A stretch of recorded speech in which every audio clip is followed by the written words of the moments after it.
نحمده ونصلي على رسوله الكريم اما بعد الہی رونق اسلام کے سامان پیدا کر، الہی رونق اسلام کے سامان پیدا کر، دلوں میں مومنوں کے الفت قرآن پیدا کر۔ صدر محترم، اسٹیج پر رونق افروز بزرگان دین اور حاضرین جلسہ، آج کی اس محفل میں اور آج کے اس مبارک اجلاس میں میرا موضوع سخن دنیا کی سب سے پاکیزہ اور مقدس کتاب قرآن پاک ہے۔ ہمیں چڑھتے سورج کی طرح یقین ہے کہ اس کا ایک ایک حرف سچا اور صادق ہے۔ وہ قرآن پاک جس کی زبان مقدس، بیان مقدس اور جو فصاحت و بلاغت کا ٹھاٹے مار کا سمندر ہے، جس کے متعلق ارشاد ربانی ہے۔ قرآن وہ کتاب ہے جس کے صادق اور برحق ہونے میں کوئی شک و شبہ نہیں، اور جس کے بارے میں محسن انسانیت حضور پاک صلی اللہ علیہ وسلم نے یہ ارشاد فرمایا، تم میں سب سے بہتر وہ شخص ہے جو قرآن کو سیکھے اور سکھائے۔ دعا کیجئے کہ اللہ تعالی ہم سب کو قرآن پاک کی دولت سے مالا مال فرمائے۔ نوجوان دوستو، قرآن پاک رب ذوالجلال کی طرف سے عطا کردہ وہ حسین تحفہ ہے جس نے 23 برس کی قلیل مدت میں پورے عالم میں وہ انقلاب برپا کر دیا کہ بڑے سے بڑے فصحاء، بلغاء، ادباء اور شعراء حیران و ششدر رہ گئے، جس کی آیتوں کو سن کر پتھر دل موم ہو گئے۔ دوستو، یہی وہ قرآن ہے جو رہتی دنیا تک کے انسانوں کے لیے سراپا ہدایت و رحمت ہے۔ یہی وہ قرآن ہے جس نے رسول کی رسالت کو اعزاز بخشا۔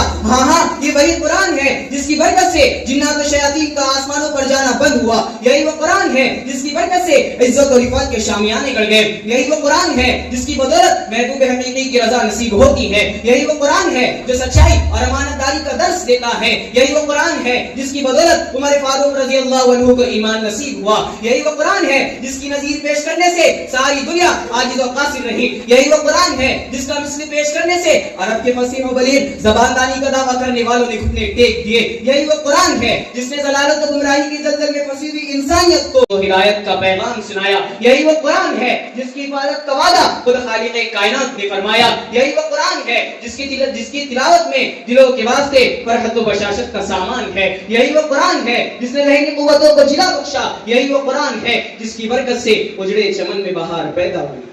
یاد رکھو، یہ قرآن دنیا کی سب سے بڑی نعمت ہے۔ یہ زمین و آسمان، چاند و سورج، ستارے کوئی اس نعمت کا مقابلہ نہیں کر سکتے۔ یہ قرآن کائنات کا مقدس اور عظیم کلام ہے، اور کیوں نہ ہو جبکہ اس کا اتارنے والا امین، جس کے ذریعے اتارا گیا وہ بھی امین، جس ذات پر نازل ہوا وہ بھی امین، جس مقام پر نازل ہوا وہ بھی امین، جس مہینے میں نازل ہوا وہ تمام مہینوں سے افضل، اور جس رات میں نازل ہوا وہ 1000 مہینوں سے بہتر۔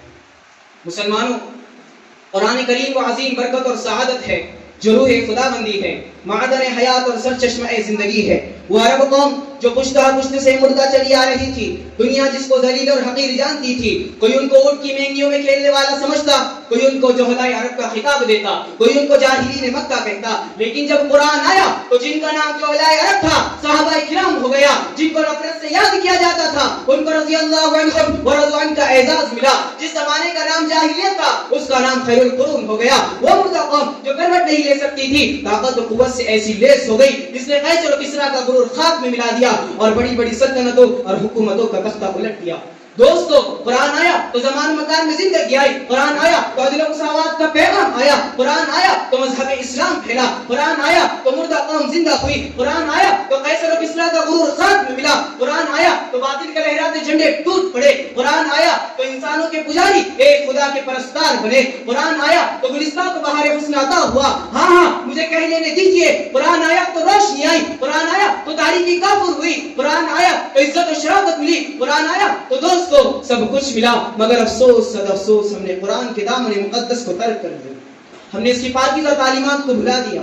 نتیجہ یہ ہوا کہ وہ مسلم قوم جس کے سر پر عزت و رفعت کا تاج تھا، ذلت و رسوائی کی غار میں جا گری۔ وہ قوم کامیابی جس کے آگے بڑھ کر استقبال کرتی تھی، ناکامی اس کا مقدر بن گئی۔ وہ مسلم قوم جس کی ایک آواز پر افریقہ کے جنگل میں رہنے والے خوخار درندوں نے میدان خالی کر دیا تھا، آج ایک چوٹی بھی اس کا حکم ماننے کو تیار نہیں۔ وہ قوم جس نے کبھی حکومت و سلطنت کا فریضہ انجام دیا تھا، آج غلامانہ زندگی بسر کر رہی ہے۔ وہ قوم جن پر کبھی تاریخ نازل تھی، آج ماتم گناہ ہے۔ وہ قوم جس کی ماضی روشن اور تابناک تھی، حال و مستقبل اس کا تاریک ہے۔ مسلمانوں سمجھو، ہوشیار ہو جاؤ، غفلت کا پردہ چاک کرو، قرآن پاک سے وابستہ ہو جاؤ، ورنہ یاد رکھو تاریخ ہمیں کبھی معاف نہیں کرے گی۔